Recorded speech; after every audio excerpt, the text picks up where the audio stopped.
What's up, you guys? Welcome back to my YouTube channel. This is your girl, Queen Tiles Crime, and I'm back with another video.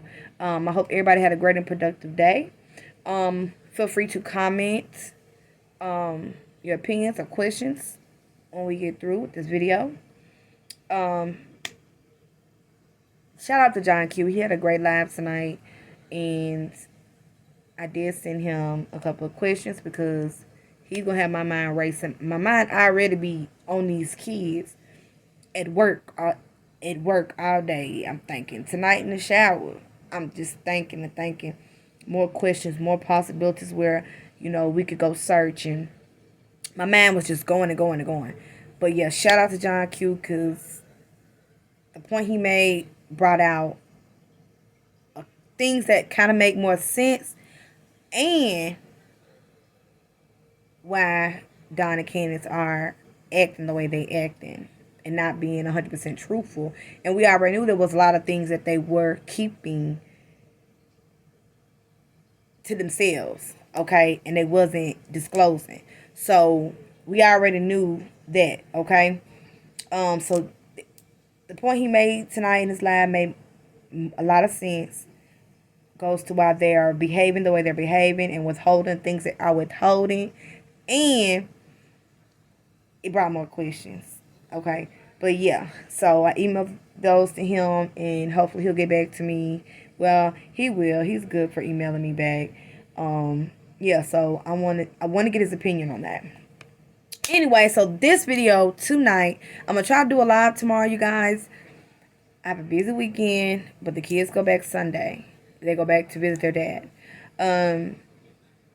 Busy weekend, but I'm going to bring to you everything, try to bring you something every day, okay? Tomorrow night, I wanted to go live, but I have a hair appointment, and I'm going to run really late, and I don't want y'all have y'all just up waiting on me late, so I think I'm going to just upload a video for you guys tomorrow as well. But definitely Saturday or Sunday, I would definitely be going live. So y'all make sure I have your notification bells on so we can address, and because we got work to do. Yes, we have other jobs, we work, but this is a job too. Solving crime, attempting to solve crime, bringing awareness, trying to find victims, doing everything you can to help. This is a full-time job. Okay? But anyway, so tonight's video is going to be a part 3 to Don Wills Compare and Contrast interview with Voices part 3, okay? The transcript is in the live called Next Step in This Case. It'll be pinned at the top of the comments. And like I said, like we did yesterday and the day before, I'm going to let you know what I'm about to comment about and then let you know what part of this transcript to read and refer back to what I'm saying, okay? All right, so I'm about to talk about driving Subaru that day. So about Don driving the Subaru that day, okay? So that's what he was talking to Voices about, okay?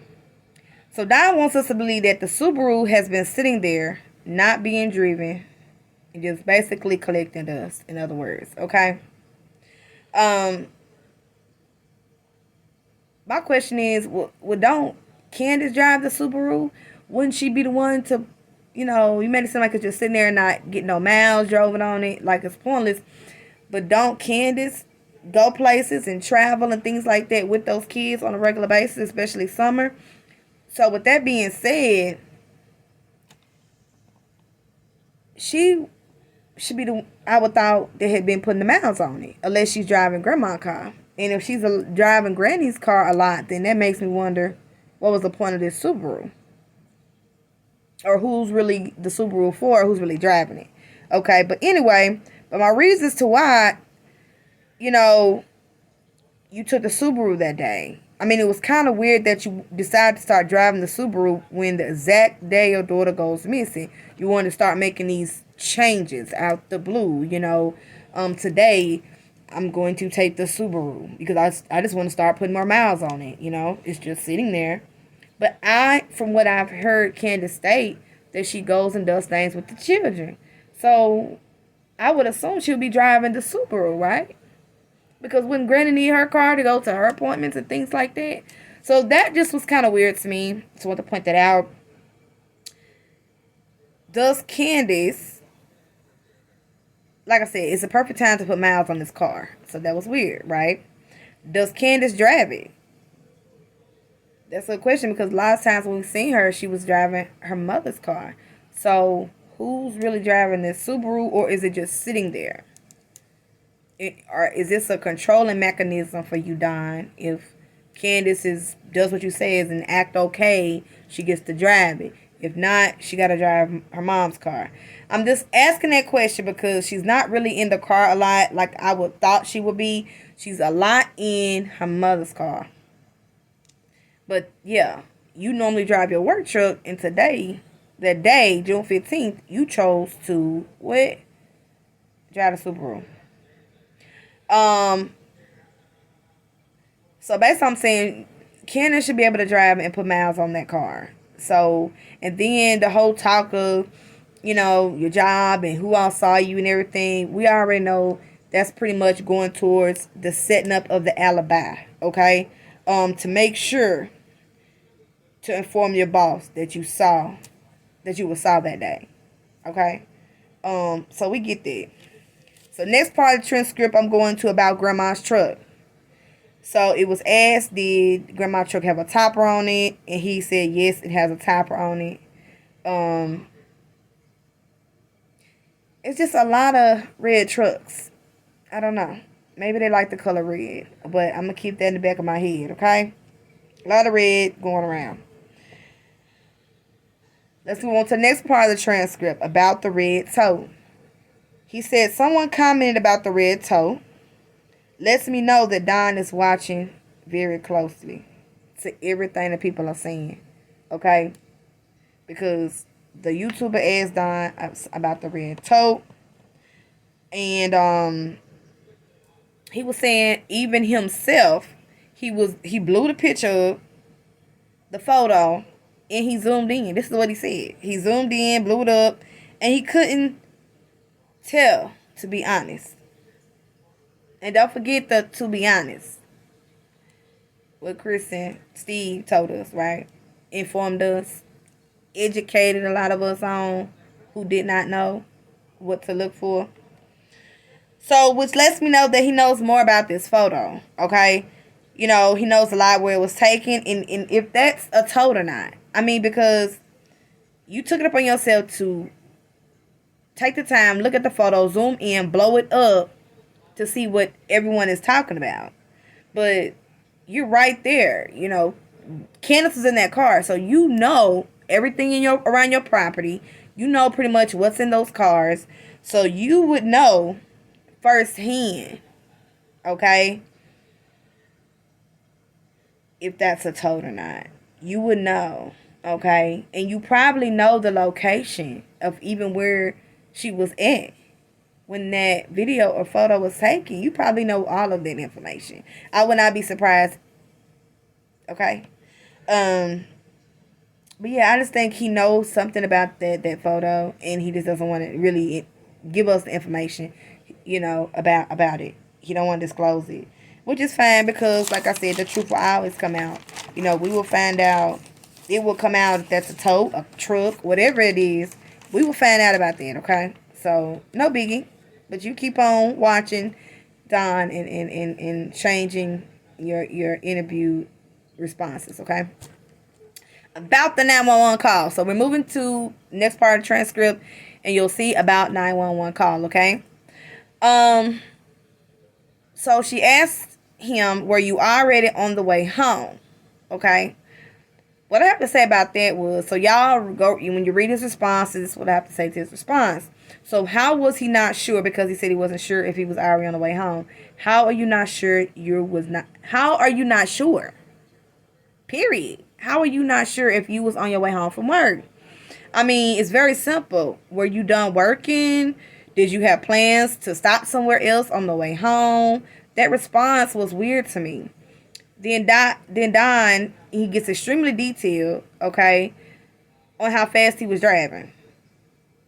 Okay, and talked about passing traffic, double lines, just extra information.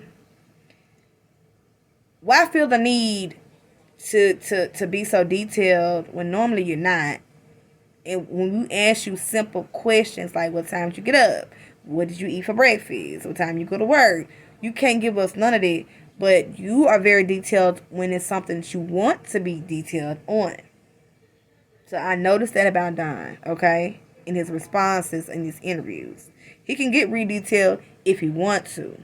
But a lot of things he hold back on and he keeps it. Okay, so y'all keep that in your mind. So, yeah. I feel Don wants us to believe he was acting as a very concerned father, to keep on going into detail about how fast and he was speeding and passing traffic and double lines and all this, that, and the third, okay? So I really feel like he wants us to, believe that it goes to him being a good father. But we would already expect him to rush. If any one of us got a call that something was going on with our child, we would definitely be footing it. So we wouldn't even need to, unless you wanted to, or feel the need to give that extra information. You already know I got a call. I'm coming with bells on. Okay? Skates, flying, zooming. Okay? So that's without a doubt, I would expect it, you to be flying. But he felt the need to really go in detail and really explain that when they really didn't need no explanation, is the point. Yeah, so, but he seemed to remember those details which stuck out to me, okay, but not others. But he wants us to know he made it in 30 minutes, 45 minutes, in 30 minutes. A 45-minute drive in 30 minutes. Sorry, got tongue tied right there. So timing is very important to Don in this moment. So timing of how fast he got there is very significant to him, and I'm putting that in the back of my mind because that I might need to bring that up later on down the line. Okay, so let's move on to the next part of the transcript about being pulled over. So it was some confusion. He did not get pulled over here in Tennessee. It was in Utah. Okay, so I guess that was cleared up. He was speeding home, concerned Candace had a relationship or was cheating on him with Jose. Referring to that last year incident, okay? He seemed to, compliment law enforcement. This is what I want to point out on it. If you go to that part of that transcript, he is thankful to law enforcement because he got a small ticket, not a big ticket. He could have got in more trouble. Now, all this time, he has been slick bad-mouthing law enforcement, complaining about them. Okay? But he seemed to compliment them in this instance. Okay? Why is that? I can tell you why. Okay? And he was so thankful to this cop. So thankful.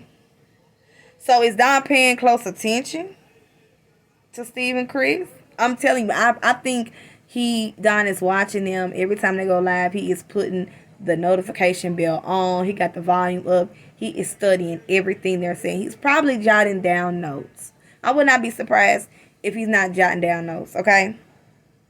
So I think Don is paying very close attention to Steve and Chris, talking about him diminishing and down talking LE, okay? And making changes on how he speaks about them. Because like I said, this whole time, this whole case from the beginning to now, he has been nothing really positive and uplifting about law enforcement. He's not grateful, anything, nothing. It's always been, something negative. But now he's very thankful to the cop. Yeah, I got a ticket, but it could have been worse. And I saw the little switch. Okay, so it lets me know Don is on it. He's watching everything. I said this yesterday. He's watching everything on social media, from YouTube, Facebook, everywhere. Okay, and he's paying attention, so he knows what's being said, and he's making those adjustments. But like I said, why? If you have nothing to hide, you tell him the truth.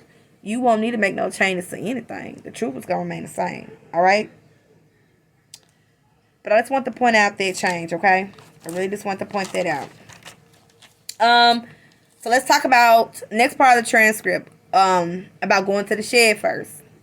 Now remember, he's been watching closely. Okay, remember that.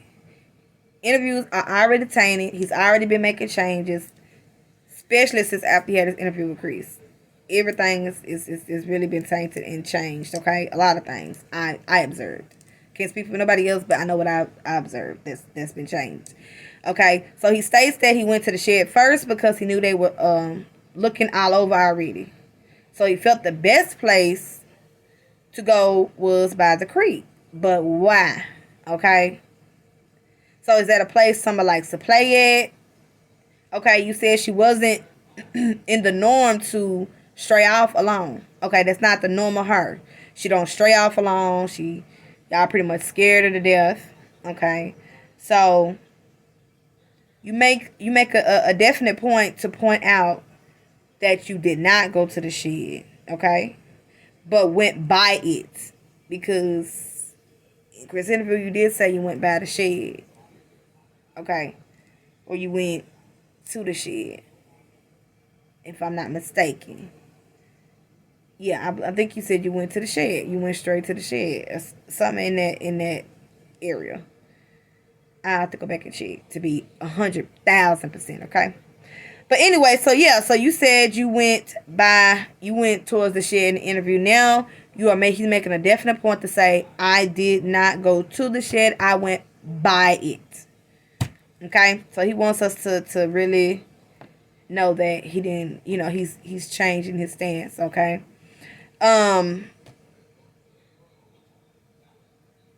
Yeah, so he makes out a definite point that he didn't go to the shed but went by it. Instead, he went down into the creek with the Subaru down in the steep bank. Okay. So I will have to pull that map up, and that's what I will be doing because, like I said, some people say that it's impossible and there's not really there's no way for him to drive down there. So I want to pull it up myself, and I want to look how could he have gotten that Subaru down that steep bank, because he said he drove down to the creek. So I want to pull it up myself and see if it could be done. Okay, if it could be done. Yeah, they said that's impossible. That like there's no route or place for him to even drive. But I'm gonna check that out myself.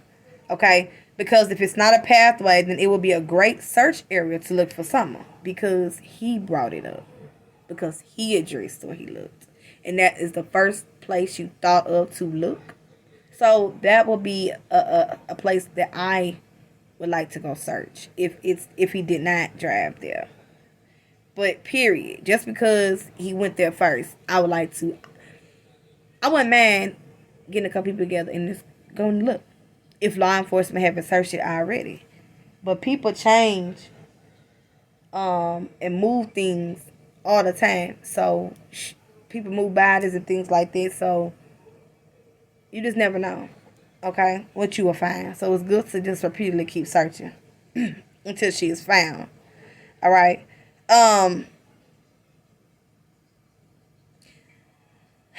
And that's when he knew, after looking into that specific area, he knew Summer was gone. Describes his emotions more and more. Okay.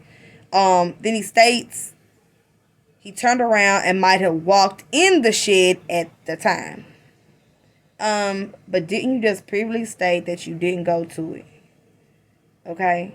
So you saying you went down to the creek first, you drove past the shed, went down to the steep bank towards the creek, and then you turned around, went back up, and then that's when you went into the shed. So you still went you still went to the shed.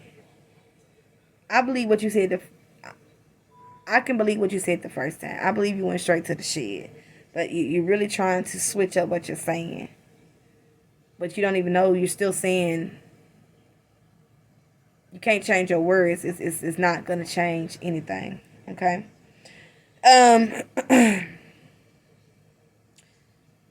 So yeah, then he starts talking more and more about his emotions. But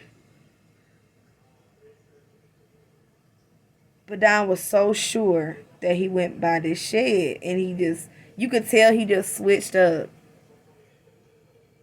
the timing he went to the shed. At first he said he went straight to the shed. Now, since people are questioning why, well, I went down to the creek because I saw my boys. Then I went to the shed. why are the changes, okay? But that'd be a great search place. And because something else that came out tonight is why it's another reason why I think the shed is a great search place. But I'll save that for later.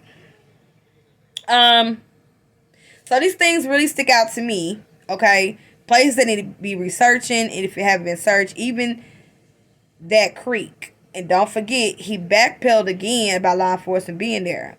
Because he repeated this again. We talked about this yesterday. He said it in another part of the transcript. But he repeated it again and said, maybe one or two law enforcement officers was there. Okay. So he really changed his previous statements. But why are you still talking? This is my question for Don. Why are you still talking? This is not helping you. This is not beneficial to you. It's making you look, be honest, guilty. Like you had something to hide. I mean, after your interview with Chris, you should have just cut it loose. I wouldn't have, yeah, you came out, you talked, you explained everything, and nobody would still be going on and on. But you're showing a lot of changes. And now I'm looking at, like, that as a red flag. Why are you making all these changes? That doesn't help. It looks like you're hiding something, okay? Or like you know something that we don't know, okay? So let's move on to the next part of the transcript. If Summer would leave property, okay? So he describes Summer being leery and going maybe halfway down the hill towards the creek, but not all the way. So he goes on to say that he and Candace taught her. Lots of wild bears, he's informing us. So why wouldn't that be your first thought is my question to Don. Why wouldn't that be your first thought if you know we got wild animals down here in Tennessee? Because don't forget, y'all, I'm in Tennessee too. And yes, we do have wild animals. So why wouldn't that be your first thought? Why would it be, boom, straight to she's gone, somebody got her, somebody kidnapped her? Why? Okay, that's my question. And then he addressed a lots of creeps and says that he never thought one would lay in wait. So what brought you to that conclusion, Don? That they grabbed her, that they laid and they waited in the woods. You got to keep in mind, kids are unpredictable. You may train them and tell them something 100 times, and one day the kids might just do it, okay? Because that's what kids do. She was 5, okay? So Don is really pushing the abduction theory and goes on into detail on how it happened. Kind of odd to me, that you really insisted and sure, like you just know for a fact. But the evidence at this time is not solely on abduction. It's other possibilities. But Don wants it to be only abduction. But the evidence is not saying only abduction. If it's even an abduction, okay? Because we don't really know. But, like I said, again, there's no proof to her actually being abducted as far as I see. Was there anything in the woods that suggested that someone waited her out? Like a drink, cigarettes, food wrappers. People most likely leave things behind unknowingly when they're lying and waiting to do something devious, okay? So that goes back about how he tried to teach her, okay? Referencing back to prove that he really scared her. He really cared for her. He trained her so good she wouldn't do that. But like I said, you can tell a child something 1,000,000 times and they will turn around one day and do something completely different. And that's just children. Okay, that's nature. But yeah, so and this abduction is the only option for Don. Nothing else. Nothing else. So that's just really, really weird to me. You're kicking everything else out. You're knocking everything else down, only abduction. Last but not least, the last part of this transcript that I'm going to address in this video. We got one more video, and then we are done with this voices interview with Don. I don't know if I'm going to do the next one. But at least we'll be done with this one, okay? But his best memory of him in Summer. So y'all pay close attention because I'm going to go pretty fast. Be very, very real with you guys, okay? He goes, so when you read that part of the transcript, he goes into detail about the physical nature, okay? Physical moments with her was his best. His touches, how he caressed her, okay? That's what he spoke on. his best moments with her. Okay? That was just my observation. His best moments was his touching and caressing and things of that nature. Kind of weird, right? To me. Then describes her physical appearances. You could tell Don had a special spot for her. I don't know if it's appropriate, but he has a special spot for her. Because this is the most he has really described her or talked about her. My thing is when somebody asks you the best memories of her, you would think about, okay, what's a place that you and someone went to and y'all had fun? What did she talk about? What did she tell you? When did y'all laugh? What places y'all like to go? What y'all like to talk about? What y'all like to do together as mom, as daddy and daughter? The best memories. But here's his physical caress and touching, her smile and her physical appearance, and it was just not what a normal dad would say. Okay, so what about her personality? Who was she as a person? What she liked? Things y'all talked about. You didn't give us none of it. None of it. So you and someone that went nowhere and had a good time, a private dad and daughter maybe go fishing, something like that. That's a good memory. You're giving us twiddling and twirling and rubbing in the hair, and that's just, kind of not what I expected. I expect that from you, but, most people would describe their best memories of, we went someplace and she did this and it had us laughing so hard. Something of that nature, is what I would normally have expected. But that's the end of the video right here.